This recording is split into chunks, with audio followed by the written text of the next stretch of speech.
we have got the biggest announcement coming. You are not going to believe it. I just don't think people are ready for this. Are you ready? I'm ready. Are you ready? I'm ready. I'm ready.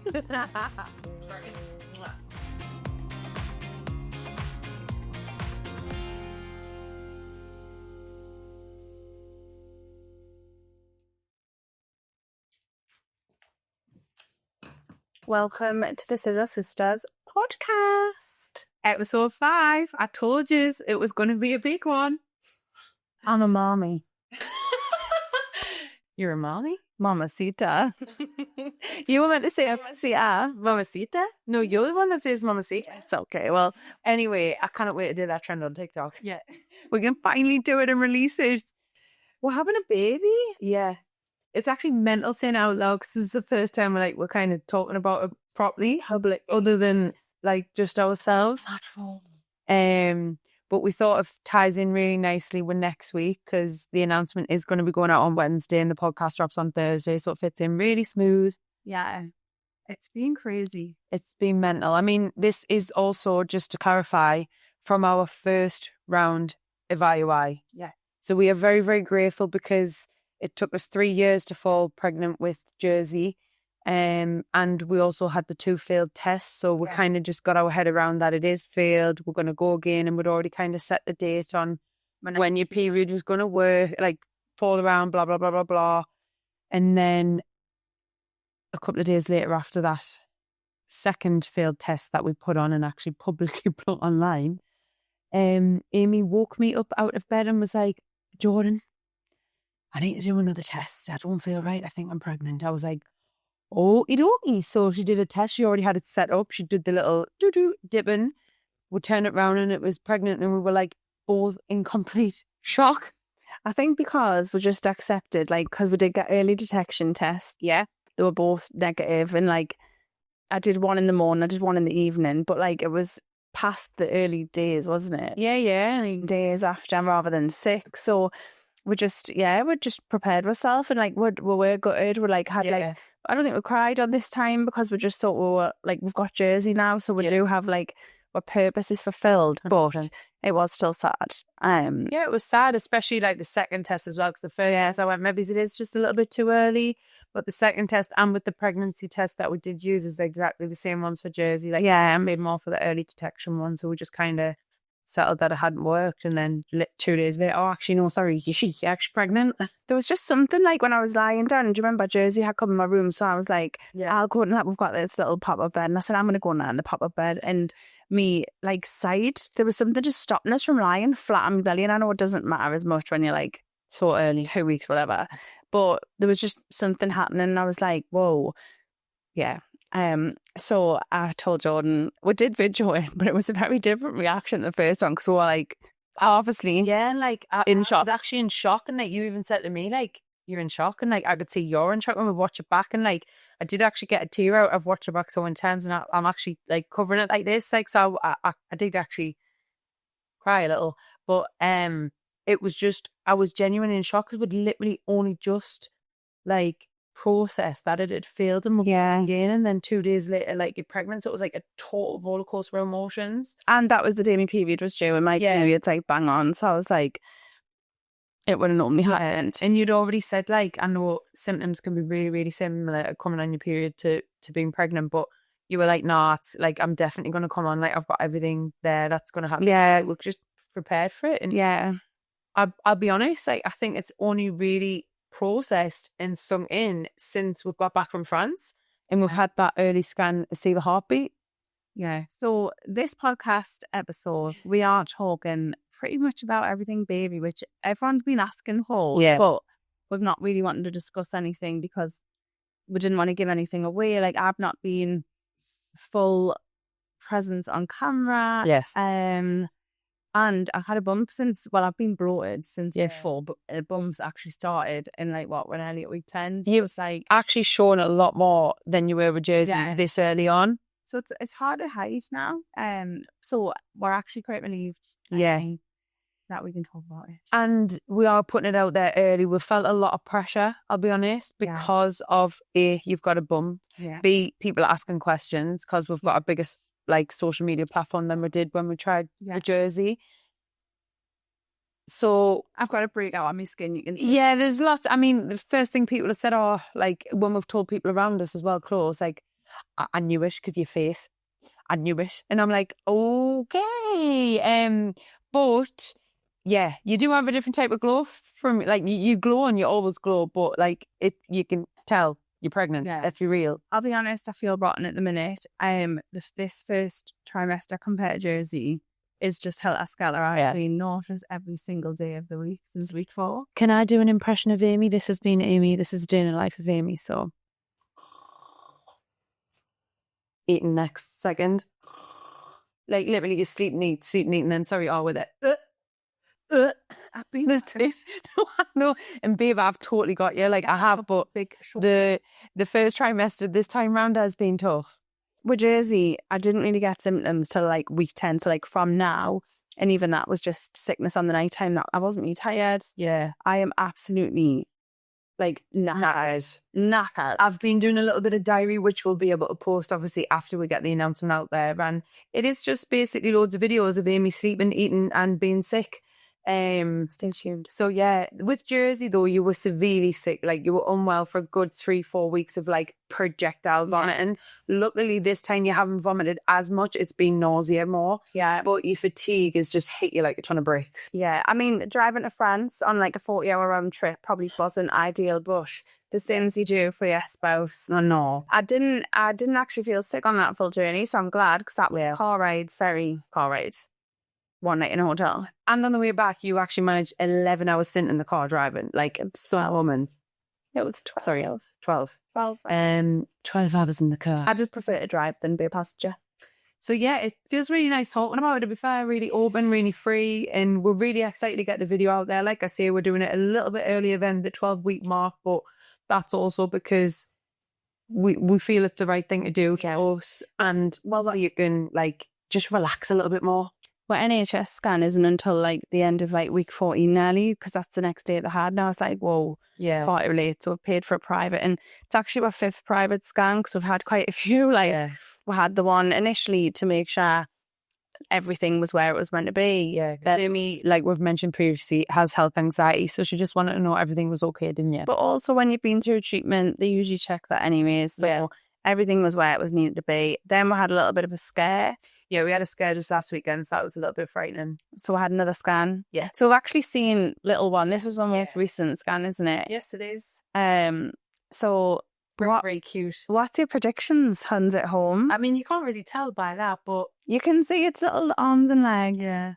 And it's there. Very cute. The little heartbeat, man, is so cute. Yeah. And that on the screen. And we have actually documented a lot more of this pregnancy journey like throughout over the last year. So we've got so much content to share, which we're excited to get out there. So I think for us, like, it's an exciting time. To get the announcement out next week, so we can really just like enjoy it a little bit more with everyone. Yeah, like with everyone, and then take everyone on the journey of the pregnancy, because I mean it is really, really hard keeping it a secret. Like, and then people asking questions why Amy isn't on the camera. Have you split up? That was one of the most recent ones, which obviously we're not broken up.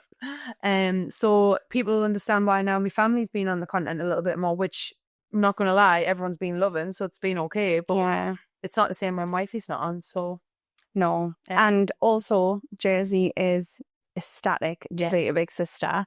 She has been just the most like kindest little girl, hasn't she? Like she has. She wants a sister, but she's not upset if she has a brother, where some kids are like, I just want a sister, I just want a brother. Yeah. She's just like, she just wants the baby. She keeps kissing me belly, cuddling me belly, like asking if I can take the baby out of the belly now and put it in a paddling pool with her. Like, she just keep referring to her as girls. I think she's quite adamant on having a sister, but when I say, look, it might be a boy, she's okay with that as well. But yeah, I think she does. I think I would personally love a little sissy for her. Yeah. But either way, like we've said, we just want a healthy baby. Healthy. Yeah. She did tell her full nursery as well. Yeah, she did. So like having a baby. The nursery teachers was like, just let you know, Jersey's been telling us that Amy's having a baby. And I was like, great. So Yeah, but can I say that? So for probably the last 6 months, Jay's told nursery that Mum's pregnant with twins, and Yes. called Lucy and Bobby. So I think when she said it again, they've kind of just been like, "Oh yeah," because I kind of tell them every time that I'm not actually pregnant. So I kind of confident and was like, no, this time is actually like true. Yeah,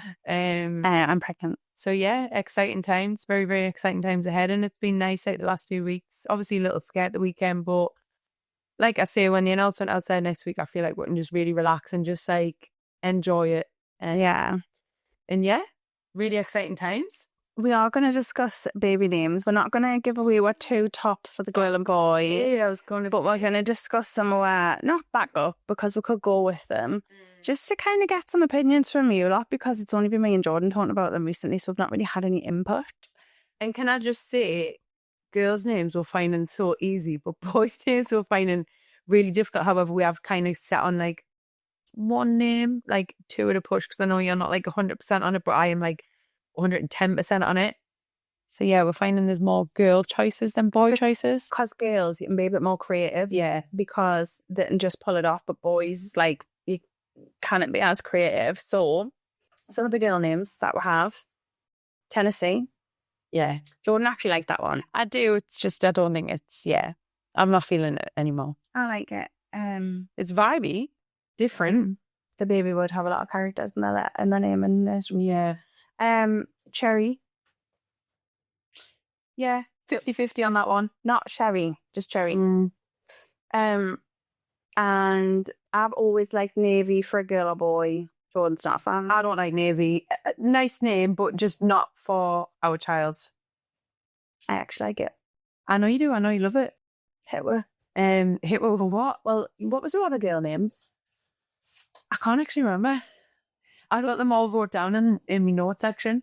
So boys ones, obviously last time around when we thought it was going to be a boy, we discussed Creed.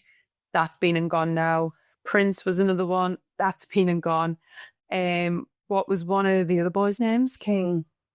It was King one? It was brief. It was gone. I don't remember King being one anyway.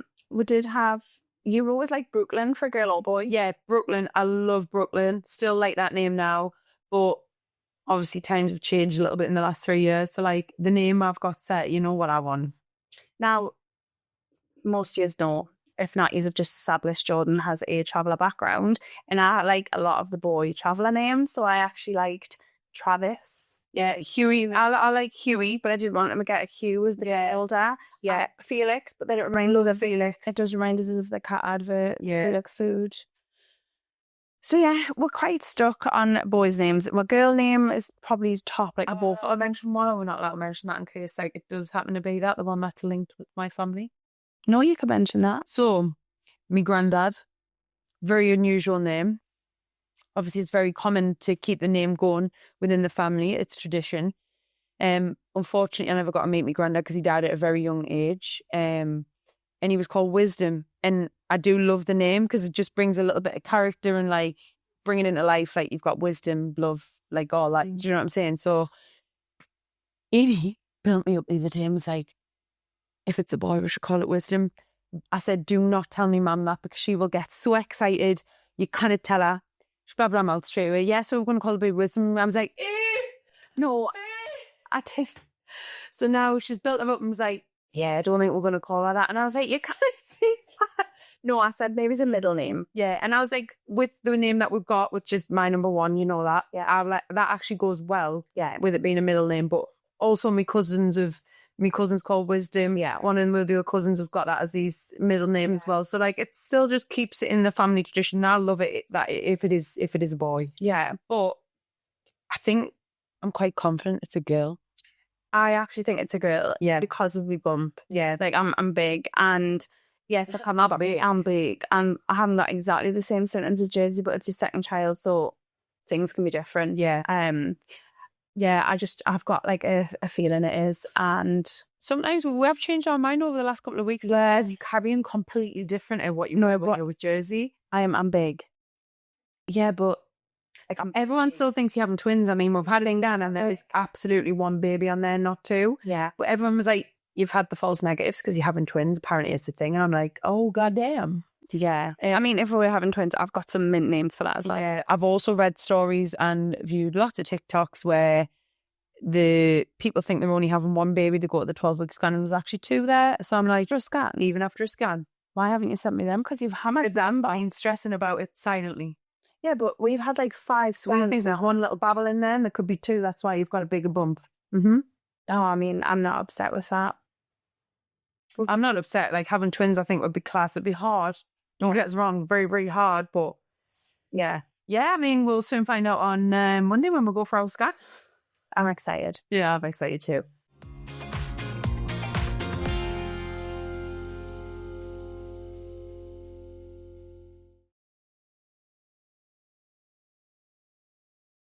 So, Jordan really enjoyed watching Jersey enter the world, didn't you? Yeah, it was a magical experience again about the head crowning. So basically, Oh God, Jordan is very cockly. She is, she doesn't like, well, you don't really like anything that's a bit messy. yeah. I've been brought up around everything being very, very clean and prestige. You can't plastic wrap me vagina as the baby. Well, I don't, but Like you do your settees in the caravans. are you dissing us? I'm not dissing you. I think it's a remarkable trait that you do, but I just couldn't sit on a plastic settee. Anyways, so I said to Jordan, because I've been a birthing partner for my cousin, and I just say I've never been a birthing partner. so I was like, oh my God, you need to watch the baby's head crown. It's just, you watch it and you're like, for anyone that has watched it, and you're like, wow, like that is crazy that this living baby is coming into the world. And so I told her to do that. Meanwhile, she stood here. My mum was there. And I knew at this point the baby's head was crowning because I told her to stop pushing. So I knew that's where the baby was, ready. And I said, look at me fanny. Look at my vagina. Yeah, and she actually used, that was exactly the words. There was no like beating around the bush. It was boom. And I said, look at the head crown. And like, I could see she just didn't want to, but she like peeked, went white as a ghost. You know them videos you see where the lads are like, they're looking and like they're retching. If you say, oh, that was Jordan. I wasn't retching. Can I just say, I was just like panicked because let me just explain what went down before the crowning part. Okay. It was traumatic. We're in COVID. We're in peak pandemic still. So like we're already in a lockdown room where we can't even leave the room to get food, to get a drink, nothing. Everything we brought in was what we had with us that full time. Dry snuffles, wasn't it? Yeah, it was like, yeah. And yeah. Anyway, walking in, we both agreed, no epidural. Bearing in mind, I'm not giving birth, it's up to you what you do with your body, but it was a lot of risk. So we're like, yeah, she's going to do it natural. I'm like, yeah, go you. Obviously, Amy had to be induced because the baby was measuring bigger than she was and because she had gestational diabetes. They set her off, they put the depository thing in, boom. Depository. Sorry, they set her... Depository. It's deposit. Go get it if I don't get something wrong. Deposit. No, it was like a thing that like what you get when you induce, like it pops the balloon. Basically, to set her off. Water's broke. The woman did say, look, because you're getting set off, the pain does intensify times 10 very quickly.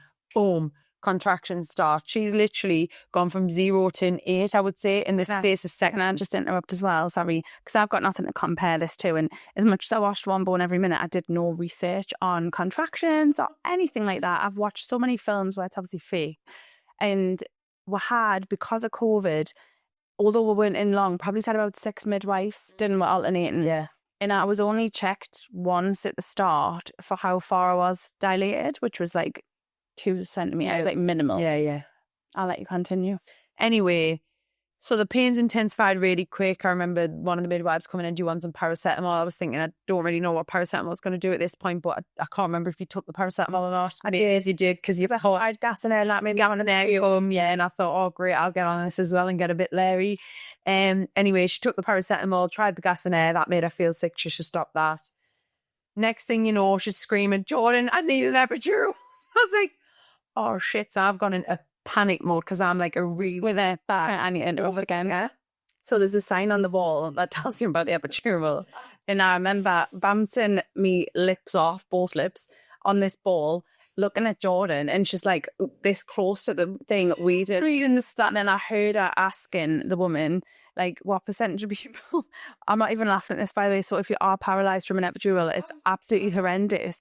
But Jordan was like, what percentage of people stay paralysed? And the midwife looked at us as if to say, like, what on earth are you asking that for? I needed the percentage and the figures to know that my wife was going to be okay. I went into pure panic mode. Anyway, the doctors finally come to give her this epidural, but she hadn't actually been checked for how quick her dilation was. The midwife had prepped, because at this point it was probably about maybe, I want to say 10 o'clock at night, maybe it's a little bit later.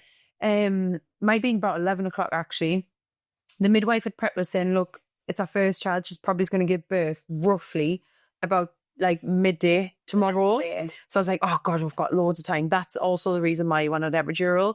They hadn't checked her like how dilated she was. Dilated, is that the right word? Yeah. But at this point, they put a catheter in my arm. At this point, they put a catheter in her arm. She is the hardest person in the world to get blood out of. Even the highest doctors sometimes struggle to get blood out of him. He's like hidden. So they hit the wrong spot. At this point, she's got a white pillow under her arm, and she can't see because she's in so much pain, like still out of it, like having contractions, that the blood's just pissing onto the pillow, and it's basically at one point like white gone to bright red. Sorry, we should have said trigger warning before this story. Trigger warning. I'm in the corner of the room, panic mode, looking at it going, oh God, I'm going to pass out in a minute, but I really need to stay strong for me. I did look at Jordan, and by this point she was at the very back. You had is it anaesthetist, what they call them? What put the epidural in, he was behind us. You had two nurses either side holding us, someone fixing the catheter, and then another, like the midwife. And I could just see Jordan at the back, bless her. Her hair was dead fuzzy because she'd been like lying down, trying to get to sleep, like putting her hands through her hair, her face white as a sheet. And then the guy went to put the epidural in. Yeah.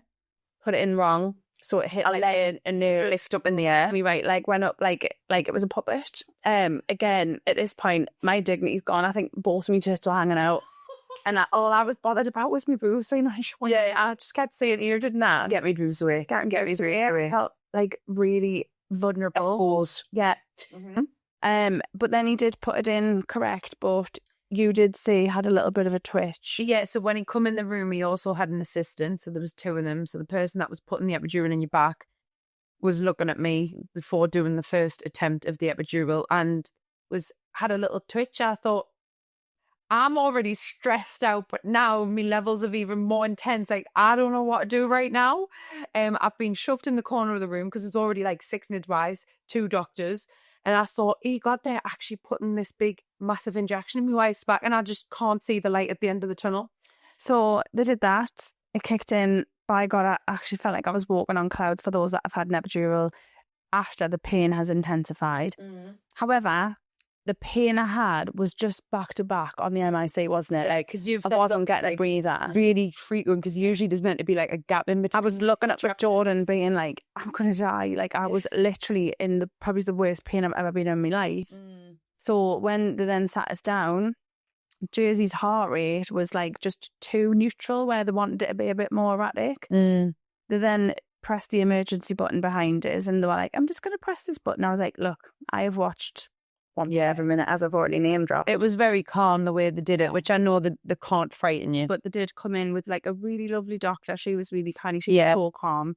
A couple of midwives. My mum was there at this point. She was asking questions because she was panicked. Jordan just looked frozen, like literally Madonna frozen. Basically said, right, we've got to prep you for a C-section, get the baby out now, because like Jersey's heart rate had stopped, I think. No, it went just like normal, but they needed it to be more like up and down. And the reason for that was because she was already ready to go. 10 centimetres. That's why she had the contractions times 10. So it was come to shock everyone, because they were prepping for you to give birth the following day, and you were literally ready to give birth right that second. So that, they never checked us. Yeah. Which I'm not complaining. We're going back to the same hospital. Yeah, really, really good care team. But because of COVID, they kept switching. So I suppose they weren't able to do handovers in time, whatever. Yeah. So if I had known that I was like ready to drop, I wouldn't have got the epidural. Like, they said, look, get ready, let's start pushing. I would have just pushed, but they gave us it. So I was like this, ready to zen out. And then they were like, yep, start pushing. So I'm like, yeah, okay. The reason they couldn't take her for the C-section is because Jersey's head was already crowning.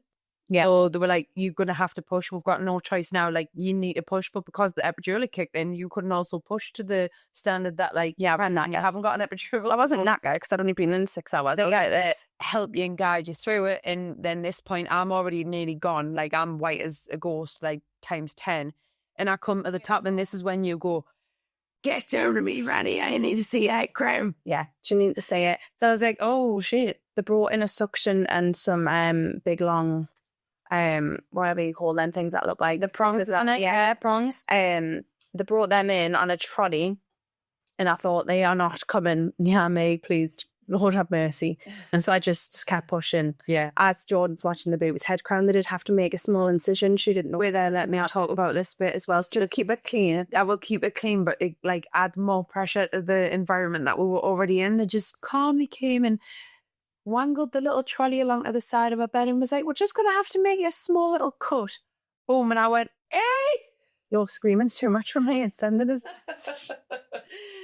So yeah, it was very traumatic. To answer your question, to cut a long story short, I am excited to see a baby crown. I've experienced it now, so hopefully it's a lot more calmer. Well, I know what I expect with contractions. So, like, if I'm feeling that they're back to back, I would get them a checkers. I think just to tick it off, because you are like a hard see you next Tuesday, you probably going to give natural birth, because I think you want to tick it off just to say I've done it. Nah, because I think there's no one gets a superhero badge for doing it anyway. I think everyone gets a superhero badge for. Has to go through the epidural. No, I don't. I'd rather not, because I still got back pain of it. Yeah, but that is also the risks. If I had to, I would get it again. Yeah. Or if we needed to have a C-section, I would. But I wouldn't opt for a C-section. Yeah. Just because the recovery for me, I went straight back to training after 6 weeks. Like, and this time my eyelashes got stuck there. This time I am training throughout, so I'm doing your classes on that. So still doing the classes, still training, still getting you haven't been for a run yet, but we're going to try that. We did run on Sunday though. Yeah, we did a little bit of running, so you were still like doing that, which first time around you didn't. Again, it's boiling hot. It's like 27 degrees. Yeah. I can't wear a hoodie to go running, so people are going to know when the sea is running like this. So now you know. Now you know. Baby number 2 incoming. Yeah, so I know there's been loads of questions and people reach out on the back of me fighting in France. We're not going to dull any sparkle on this podcast, because obviously it wasn't the outcome we wanted. I want to keep this nice and fresh and good vibes. So we are going to be talking about that on the next podcast. Stay tuned. It's dropping in September. Thank you for watching, and thank you for letting us share the amazing news with you all. And whilst we've got you, please, please, please leave us some feedback. Yes. What else you want to see? We've kind of covered a lot of the topics that we set out to chat about. Who you want to see, because we will start having guests on. Yes, we're going to have a special guest on too. And like, basically, what you want from us. Yeah. What do you want? Like, share, subscribe. Yes. As you know, social media is key. So please, and thank you for everyone that has already done that. We have made some really good headlines on Apple, which I'm very happy about. We have also had some outstanding feedback so far as well. Yeah. But just keep it coming, keep it real, and keep it nice and fresh, so we can keep it also nice and fresh for you. Thanks. Sounds like a Greg's advert. Yes. I would just eat a Greg's, actually. She's pasty. The Huns, you know what I do? Keep them coming.